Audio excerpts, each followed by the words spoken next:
adeeyaan marka ugu dambaysa halkan la geeyay ay tagaan laakiin waxaynu oran karnaa waxan waa nafis siyaasi ah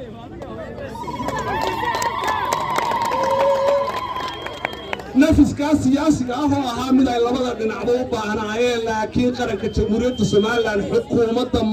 xukunta hadda waqtigeedu u dhamaado muddo kororsi bay ku jirtaa waa in ay muddaysaa muddada doorashada waliba waxaan oran lahaa halka ay November ka tahay soo kordhiya oo may ka dhiga annagana waxaan weydiisaan lacagta doorashada lagu galay dalku wuxuu galay xaalad loo baahan yahay inuu isbedel siyaasi dhaco waxa loo baahan yahay xilli aqoontu sareyso waxa loo baahan yahay xilli aynu ka baxno guulwadaynta iyo sacabisutunka ee waxa loo baahan yahay xilli aynu la xisaabtami karno qofku doortay dooranay ku dooraba ha ahaadee arrinta ku saabsan MOU-gu waxay imanaysaa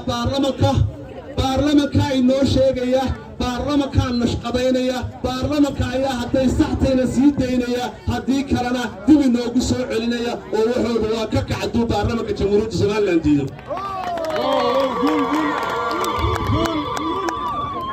anigu waxaan tagay wadamo badan baan tagay oo Yurub ah oo Afrika oo Ameerika dhammaan shacabkii Soomaaliland la kulmay dhammaan maalgashayaashii aan la kulmay dhammaan dadkii daneeyaasha Soomaaliland ahaa dhammaan dadkii u dhashay Soomaaliland cid waliba halka waxay ugu soo dhiiran laadahay waxay doonaysaa inuu isbedel siyaasi dhaco oo waxay sugaysaa xukuumadda cusub ee soo socota markaasay dalkan maalgashanayaan dadkii dibadaha joogay waanu u tabliiqaynay innagu waxaynu ku dadaalaynaa reer Soomaaliland oo mid baynu nahay Soomaaliland reer Soomaaliland oo mid baynu nahay cadawga meel baynu jeedsanaynaa siyaasad xumadana meel baynu uga soo wada jeedsanaynaa oo ma ogolin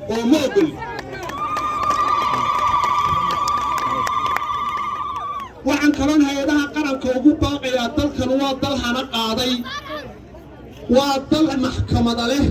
waa dal shuruuc leh waa dal qof kastoo jooga Soomaaliland uu sharcigu u damaanad qaaday waxaanu leenahay ummadda xadhigaha laga daayo sharciga u damaanad qaaday xorriyatul qowlka salaamu calaykum dhammaan dadka halka yimina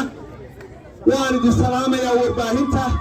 aad iyo aad ayaan u jeclaan lahaa qof walba inaan gacantayda gaadhsiiyo oo aan ku salaamo laakiin waa iga farabadateeno gacantayda idinkama gaadhsiin karo ee qof waliba ha ku talagalo inay gacantayda soo gaadho Allahu akbar